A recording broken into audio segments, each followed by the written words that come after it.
So sometimes we are in this conscious that I need to know new things. If in the lecture or in the Prabhupada books, people say that everything is very repetitive. Again and again, Srila Prabhupada mentioning the same point, same thing in the purports, right from one to end. And people start give up reading Prabhupada books, and they start accepting other Krishna conscious books. Yes, they are also part of Krishna consciousness, but our main diet is Srila Prabhupada books. Because the sense of urgency, the way Srila Prabhupada has explained in his book, has not been presented in nowhere any other scripture. So Srila Prabhupada could see that the time is very less with the modern day people. It is like we are sitting on a top of volcano and it can erupt any time.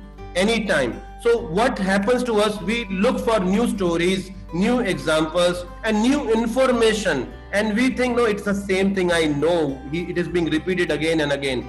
So the knowledge seekers are always looking, but the bhakti is above this. Bhakti is above this. Srila Prabhupada, when he was in New Vrindavan, and this was the first time he was celebrating the Janmashtami with the devotees in the New Vrindavan, West Virginia. And devotees, most of them had kept first time fast till midnight. They had never experienced this without water, without food, complete fasting. So they were waiting for 12 to happen so that they can honor the prasadam.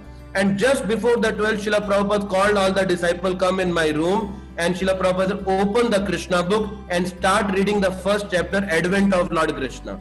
And they started reading. After finishing the first chapter, now the 12 had passed already, so it was time to break the fast, and they all said, Jai Prabhupada, considering that Srila Prabhupada will say, okay, now you go and honor the prasadam. And Srila Prabhupada his eyes were closed, and he was sitting like this in a posture with one leg above another leg, and Srila Prabhupada said, second chapter.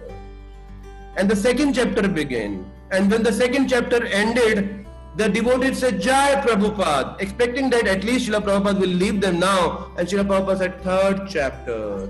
And it is going on like this, and all the devotees are wondering what is happening, whether we'll be allowed to eat or not. And Srila Prabhupada in between opened his eyes and saw that many of them had already fallen on a floor. They were so hungry and so thirsty, they could not keep up. And Srila Prabhupada at the age of 70 was not feeling thirst and hunger, and he's enjoying Krishna consciousness. Now, I have not seen any author who reads his own books. I have not come across any such person that who reads his own book. But Srila Prabhupada was reading his own book, and this is why he said, it is not my book, it is written by Krishna himself. I have been made Nimitt Matram, but I have not written these books. So my understanding is, it is not the information which satisfies the heart, it is the bhakti which satisfies the heart. It is the love which satisfies the heart. And this is not doing the new things, it is doing the same thing but with the absorption.